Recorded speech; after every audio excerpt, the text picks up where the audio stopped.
Chicano Ideas. This is my new channel. This is my former channel, Chicano Ideas. Been doing it since 2015, always talking about history, always giving my point of view about Chicano culture, about growing up Chicano, talking about how I grew up Chicano, leaders, point of view. This is my channel, but I'm locked out and I can't get in. I'm not gonna be able to. It's done. I started in 2015, had 1,500 subscribers. It was a nice run. I tried, but I'm got this other channel started, and where I'll still continue to talk about culture, history, my point of view, and growing up Chicano, and they're just my thoughts, my Chicano ideas. So, if you come across this is the new one. But let's talk about growing up Chicano, how I was living in Sacramento. So the first time, like I remember being in elementary school and somebody was saying blood and Crips, and I didn't really know what that meant. And then I said, North is what I knew of, and then and it was like short. That's the remember. Like at my elementary school was in a nice neighborhood. It wasn't the school that I was supposed to go to. I was supposed to go to the neighborhood school, but it was too full. So I had to go to a school that was like 5 miles down the road from where I live, maybe no more than 10. And so in this neighborhood, it was more nicer, not all ghetto like the neighborhood school because I live in the hood. But that was the only time I really heard about Bloods and Crips until I got to middle school because I was an older kid. I did the first grade twice. So when I was in the fifth grade, I was 11, and my school had a sixth grade.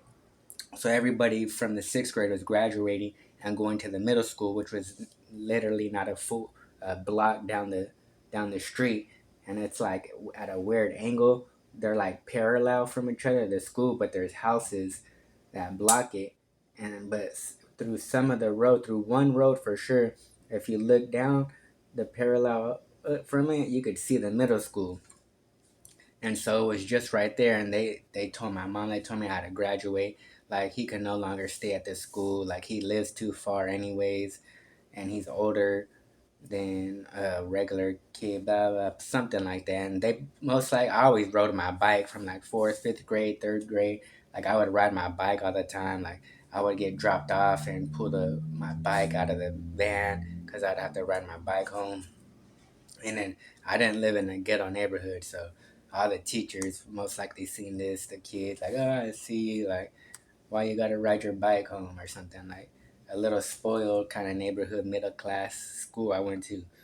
It would be sprinkling something. A couple of times I had to ride my bike to school, uh, but so I went to so it was different. The elementary school was not a hoodlum. Middle school, elementary school too. I went to middle school, and then we only had two middle schools, and the other one was like 10 miles down away from my school. We never seen those middle school kids, but the high school was right next to ours, too. So, right next to my middle school. But I remember when I hit sixth grade, I was dressed more like a skateboarder. I had my hair combed with a front spike. It was combed forward and dressed skateboard. Not really. I played Pop Warner. I played Pee Wee that year, so I got to know some of the kids from school, and I knew the kids who went graduated to seventh grade from my elementary school from six. And but I got to know some people. I got to know a guy, another Chicano. His family was from Texas, and we had the same last name. So we ended up becoming cool and hanging out during the year. He was showing me people that he knew, and so I started changing my persona a little bit. Getting more hip hop. I did in my sixth grade year try to say blood and nigga a little bit, and the fools were telling me to like, man, sag those pants. Like, well, you always got your pants pulled up. Like, man, you need to sag your pants a little bit. Uh, Say nigga or something, or what it do and what it do and what it does, and use that lingo. And I tried it a little, but it wasn't me. I remember I was like, man, this ain't me. And then by the end of my sixth grade year, like when I got into the big fight with the freshman who was claiming Southside and hit me up because I was wearing a red shirt, and boom, I boxed it out. It was like the last month of school. And then after that, I was like, you know what? Like, I'm just gonna be a cholo.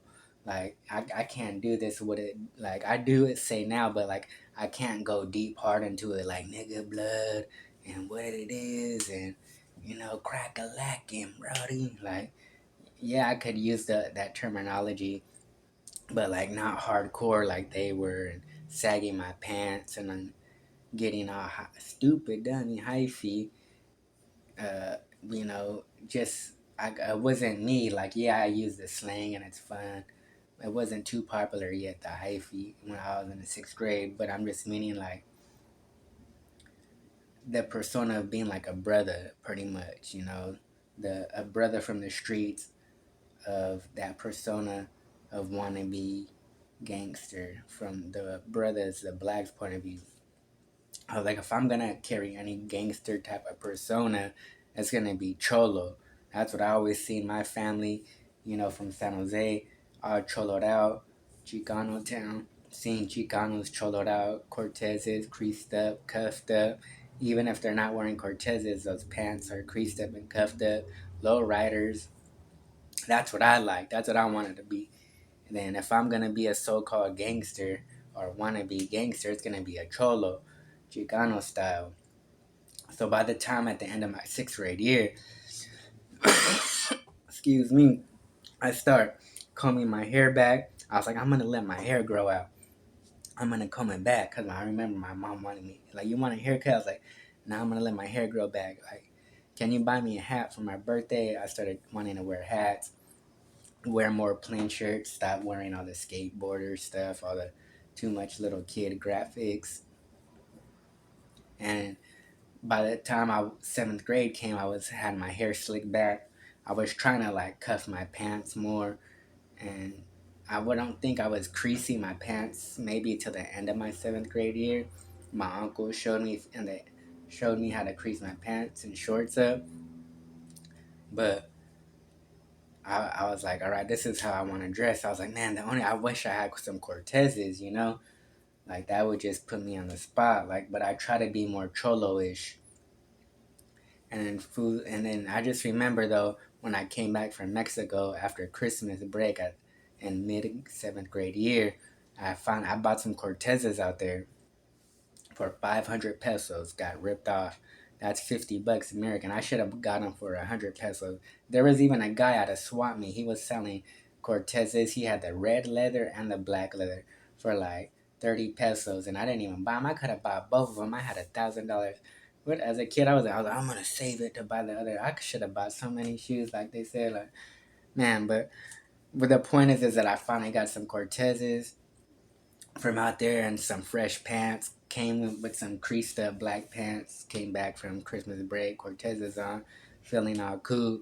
But I remember like even the brothers were like, I was wearing long socks, like, man, what? Like, why you dressed like that? Why you dressing like that? Why you? That's funny. Like, fools thought it was funny to wear long socks, and they would wear ankle socks and dress more hip hop, wear basketball shoes. Even the brothers would say like, nah, bro, like that's not me. And even the homie that was my homie that became my homie, he got to know that that was me. He knew who my uncle was. I told him, oh, that's my uncle. He's like, oh, I know your uncle, and he knew that my uncle would be all choloed out and creased up. And that's how my uncle dressed too. So he's like, he knew, like, oh, he get it and got it. Like, why I would have wanted to dress like that. Like, this is a Chicano thing, homie. Like, this is not. That's not.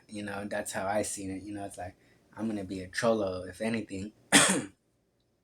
But even, fools would be like, man, like, I remember though my sixth grade year though, just people telling me, dress like a brother, like, say blood. And my seventh grade year, by the time my eighth grade year, people kind of got used to it. My ninth grade year, when I went to high school like that, it was like, I remember seeing the fools who claim Southside, like, even in middle school too, they were like, oh, this fool's trying to dress like us. He's trying to dress like a Southsider, like a essay, only redress like that, you know.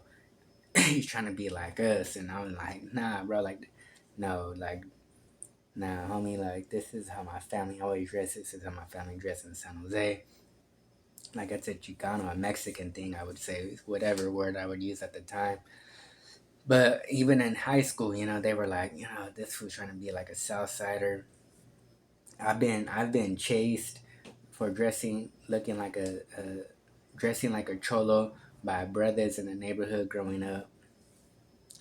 Fools called me a scrap, threw shit at me out of the car. I've been chased by my bike. I would remember on my bike, fools were trying to hit me up, thinking that I was a Southsider, chasing me, wanting to steal my bike and beat me up. A bunch of brothers, like dressing like a cholo, especially in East Sac Rancho where I grew up. It wasn't not a lot of history like in South Sac, maybe North Sac, but especially South Sac on Franklin and Fruit Ridge, where it was known where people dressed like cholos out there in the South Side still from growing up and learning about Sac history. But where in Rancho, where I grew up on that part, it wasn't like that. It was a small part of town, and all the Chicanos there were act like brothers and said blood, even though they claimed, Northerners, but they were kids. They would say blood, but that's a whole nother conversation of a topic. But one thing is, I knew that if I was gonna carry a persona, it was gonna be a cholo persona. But that's what it was like dressing like a cholo in east of Sacramento. Being having stuff thrown at me, being chased, brothers thinking I'm a Southsider. Even the brothers made fun of me. Some of the Chicanos, like, man, Fuso, like, why you wanna dress like that? Why you wanna, Oh, that's right. One of my other homie, his older brother, damn, excuse me, they're all from Texas, and he's a Paru, like he's in the hood, he's a blood, he's a Paru.